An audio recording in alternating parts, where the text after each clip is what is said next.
PDF contains data on Amazon's financial statements during the first quarter of 2025. What if we wanted to put this data into an Excel file? We can try copying and pasting it, but it's not gonna work out. So in this video, I'm gonna show you how to scrape data from a PDF into an Excel file using a Python library that I feel like a lot of people don't talk about. So let's get into it. Okay, so right now I'm on the documentation for the Python library called Camelot.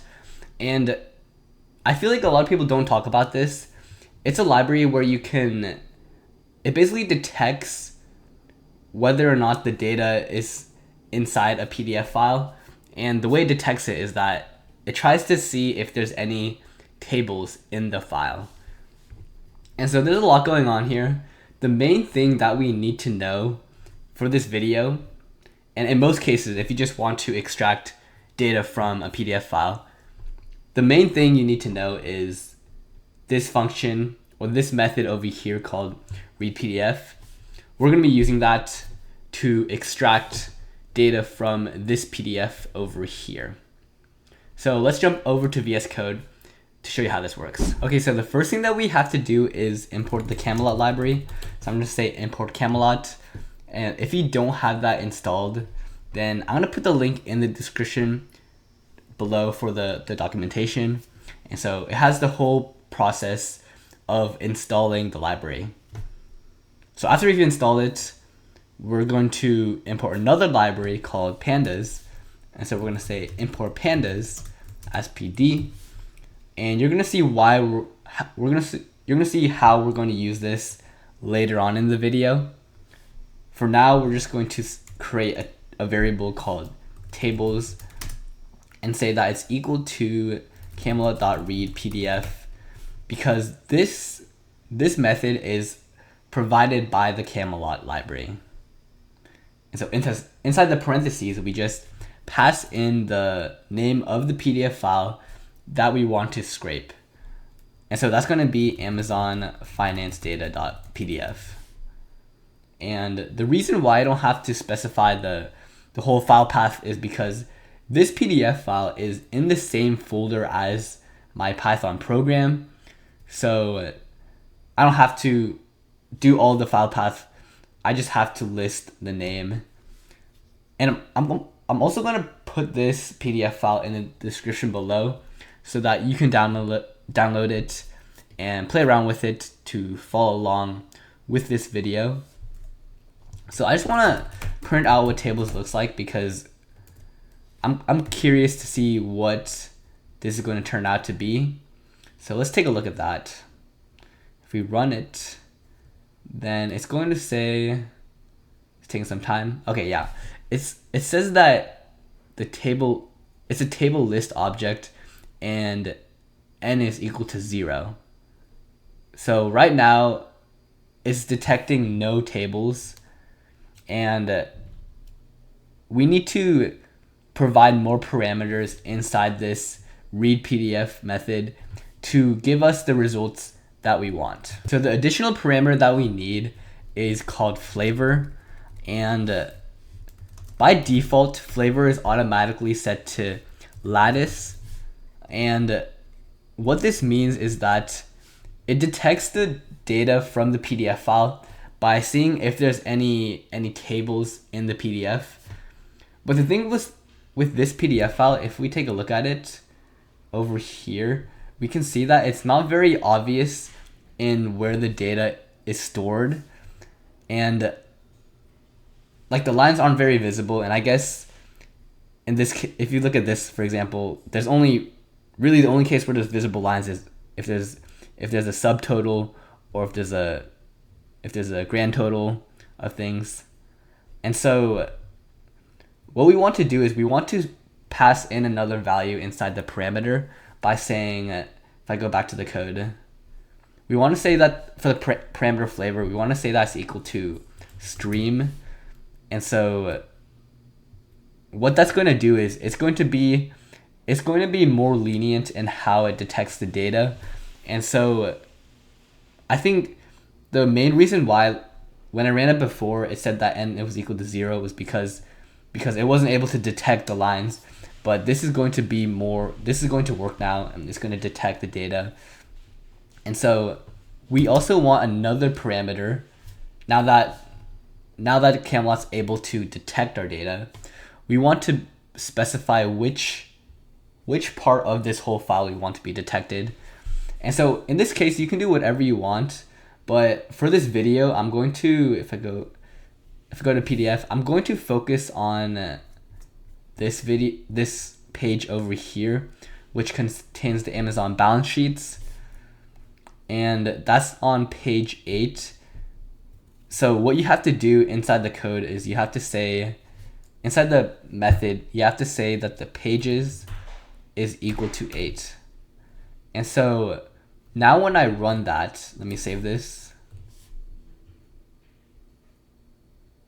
And it said that, okay, this is my bad. It said that we can't use an integer. And so the thing with Camelot is we can't pass an integer for specifying the pages. We have to use a string. And so now if I run that,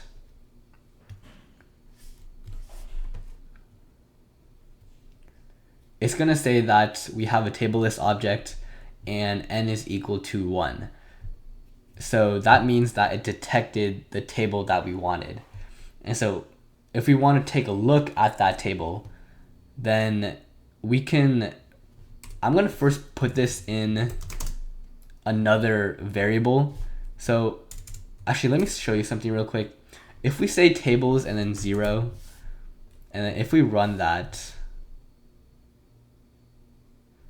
then it gives us the shape. And so this tells us that how many rows and columns there are. And so in this case, there's 22 rows and 5 columns that it detects.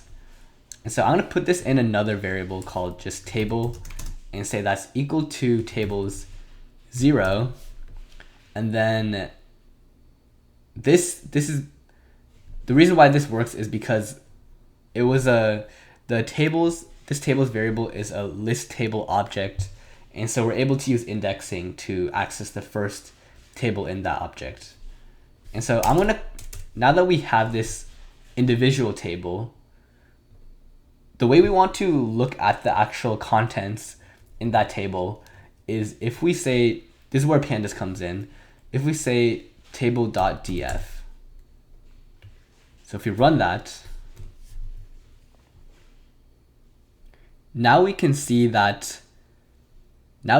if I make this wider, we can see that this contains the assets and liability and stockholders' equity, which are the pieces of information that we want. And if you looked at our result more closely, you can see that there's actually a problem with this because the result, it stops at this row, commitments and contingencies.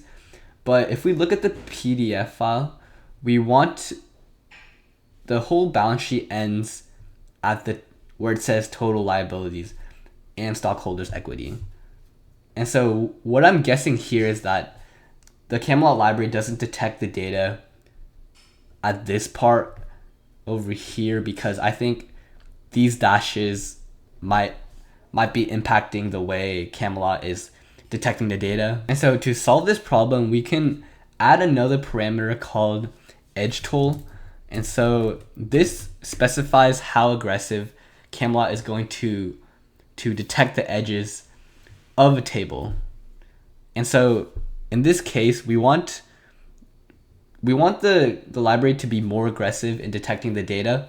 And so the default value of this parameter is 50, but I want it to be more aggressive. So I'm going to say is equal to 100, and that should work. If we run that, then we can see that it got everything here, including the part after this commitments and contingencies row. It also includes all the data on the stockholders' equity. Okay, so now that our result is looking pretty good, we can export this into an Excel file. And so the way we can do that is I'm gonna close this terminal, and then we can create a new variable called balance sheet df and say it's equal to table.df, and this is a pandas data frame object, and so we're able to access methods from the pandas library. And so now we can use a method called toExcel. And so if I say .toExcel, inside the parentheses, we're gonna pass in the name of the file that we want this balance sheet data to be in. And so you can name it whatever you want. I already have another Excel file called balance sheet, so I'm gonna call this balance sheet 1 so that they don't overlap. And you can call whatever you want. And so the next parameter is going to be, we're going to say that the index is equal to false, because we don't want, if we look at the result, if we look at the result again, if you run that, then you can see these numbers over here on the edge, they're going to be returned. They're going to be passed into they're going to be exported into the Excel file if we don't say that the index is equal to false. So that's why we're doing this, to just hide all the index numbers in our Excel file, because we don't need them in Excel. So if I get rid of that, if I get rid of this print statement, and if I run this, then if you look at the left-hand side, you'll see that there's another file that opened up called balance sheet 1. And so if I let me just open this Excel file in my local directory. So I'm in my files here, and I'm gonna open up balance sheet 1 in Excel. So if I do that, we can see that it has all the data that we want. And if we look at the PDF file, it's gonna look pretty much identical. Like it contains all the same numbers, and we can get rid of these unnecessary numbers, and we could format it better. But you can see how Camelot was able to take this messy data from an online PDF file into this Excel file. And so it's really cool how that works. And from here, you can do whatever analysis you want. So yeah, I think it's really cool how you can take online data and put it into here so easily. Okay, that's all I got for this video. I hope you found it helpful. And if you're wanting to learn some coding fundamentals, then make sure to check out this video over here, because it assumes that you have no prior coding experience. So hopefully I see you in that video, and thank you guys for watching. Have a good day.